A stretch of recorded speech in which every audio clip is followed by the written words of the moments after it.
So we're going to do a levels correction on this image. And to do that, we need to go to the Adjustments panel. And we're going to click on Levels. It's in the top row, and it's the second one over from the left. I just want to say, never use brightness and contrast. There are much better ways to get the job done where you have greater control. Levels and curves right next to each other are those two adjustments you want to be using in place of brightness and contrast. Brightness and contrast is not used for photographs.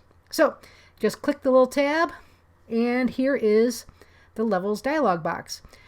You should be familiar with it because you set your white, your black, and your gray point in an earlier video. So those settings have held, but if you want to check, just double click on the white eyedropper, 247, 247, 247, okay. Your black eyedropper, same thing, 777, looking good. And our mid-tone eyedropper, 133, 133, 133, all looking good. Okay, so for this image, it's really yellow. It's got a color cast from the lighting. So the white balance is off. So I can use my white or my gray eyedropper. I'm going to use the white eyedropper. There's not really anything gray in this image.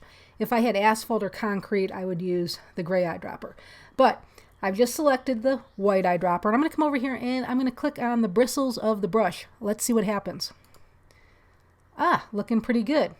Now, one thing I want to do is look over here at the histogram. You see how on the black slider, it's all the way over here before we see any action happening in that histogram. So if I push that over, you see what's happening? My colors are becoming richer, my contrast is getting better. So that's looking pretty good. So we went from this to this with a click and a slide. Not too shabby. We could also play with the mid-tone here if we want to kind of make it a little bit richer even more. I'm not moving the white slider because the information runs all the way over to that side, okay, to the white side. So that is your levels correction on this image.